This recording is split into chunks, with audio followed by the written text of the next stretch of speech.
Hello friend, welcome to my YouTube channel Unique Maths Edu Suffer to all of you friend. Today we discuss करेंगे TAT exam notification આવી ગયું છે. TAT exam યોજવા બાદનો જે પરિપત્ર છે એ થઈ ગયો છે. તો હવે વિદ્યાર્થી શિક્ષક મિત્રો જે શિક્ષક બનવા જઈ રહ્યા છે એલર્ટ થઈ જવાની જરૂર છે, કારણ કે ટાટ પરીક્ષા યોજવાનો પરિપત્ર આવ્યો છે. એટલે 15 સપ્ટેમ્બરની અંદર ફોર્મ ફિલઅપ ડેટ આવી જશે એન્ડ વિધિન મંથ યા 2 મંથની અંદર એક્ઝામ પણ આવી જશે. સો બી એલર્ટ, પ્રિપરેશન સ્ટાર્ટ કરી દેવાની છે. અને વાત કરીએ તો પહેલા ટેટ 1 લેવાશે, પછી ટાટ હાયર સેકન્ડરી, પછી TAT secondary and then last TET 2. આ પ્રકારે હશે. અને એક્ઝામ જે છે એ લાસ્ટ ટાઈમ લેવાઈ હતી એ પ્રકારે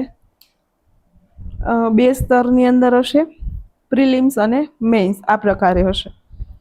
હાલ તો માત્ર પરિપત્ર થયો છે કે ટાટ एग्जाम योजना बाबतનું. सो फ्रेंड, आपने अभी तक वीडियो को लाइक नहीं किया है और ये वीडियो को लाइक कर दीजिए एंड चैनल को सब्सक्राइब कर दीजिए, बिकॉज ऐसे ही और नोटिफिकेशन आपको मिल रहे. तो आ परिपत्र विषे बात करिए तो कमिश्नर शाळाओनी कचेरी विद्या समीक्षा केन्द्र गांधीनगरथी आ परिपत्र थयेल छे. 21/8/2025 परिपत्र है અને વિષય છે કે શિક્ષણ સહાયકોની ભરતી માટે નવી ટાટ પરીક્ષા યોજવા બાબતે. અને સંદર્ભ છે કે 11/8/2025 રોજ અત્રે કચેરી યોજવામાં આવેલ બેઠકની કાર્યવાહી નોંધ.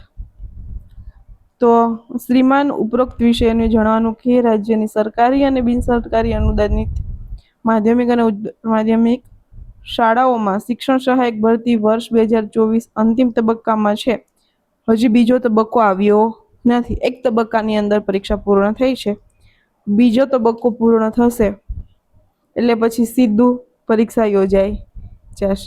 હવે બીજા તબક્કામાં જે લોકોને 1, 2, 3 માર્ક માટે રિમેનિંગ હશે એ લોકોનો વારો હશે. બાકી પાછું બીજી એક્ઝામની પ્રિપરેશન માટે બીજા શિક્ષક મિત્રોએ તૈયારી પર લાગી જવાનું રહેશે.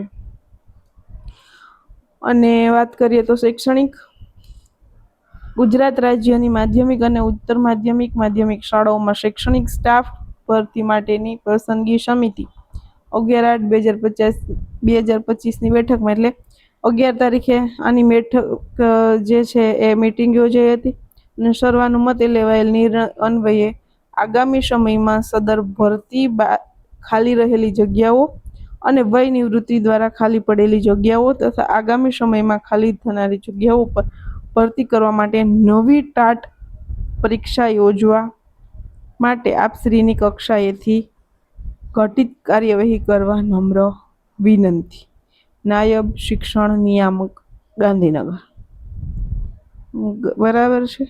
તો આ રાજ્ય પરીક્ષા બોર્ડે પરિપત્ર કરી દીધો છે નાયબ શિક્ષણ નિયામકને. રાજ્ય પરીક્ષા બોર્ડને પરિપત્ર કરી દીધો છે કે હવે નવી ટાટની પરીક્ષા યોજવો, કારણ કે હવે બીજા તબક્કાની અંદર પરીક્ષા જે ભરતી પ્રક્રિયા છે પૂર્ણ થવા આવી છે. તો આગળ વાત કરીએ પ્રમાણે TET higher secondary, secondary TET 2 આ પ્રકારે કંઈક એક્ઝામ લેવાશે. અને સેકન્ડરી અને હાયર સેકન્ડરીની એક્ઝામનું માળખું તો લાસ્ટ જે હતું એ જ રહેશે. ટેટ 1નું પણ એ જ રહેશે. ટેટ 2નું હજી કંઈ પરિપત્ર કે નોટિફિકેશન આવ્યું નથી, એટલે એનું એ મુજબ ચાલશે. પણ હાયર સેકન્ડરી, સેકન્ડરીના વિદ્યાર્થી મિત્રોએ જેમણે અનુસ્નાતક કરેલું છે એઓએ પોતાની તૈયારીમાં લાગી જવું છે. અનુસ્નાતક જે શિક્ષક મિત્રો છે એણે સેકન્ડરી અને હાયર સેકન્ડરી બોથ માટે, અને જેને અનુસ્નાતક નથી એ સેકન્ડરીની પ્રિપરેશન માટે લાગી જાઓ. સો all the best of luck to all teachers for your secondary and higher secondary exam preparation, TET higher secondary and secondary exam preparation.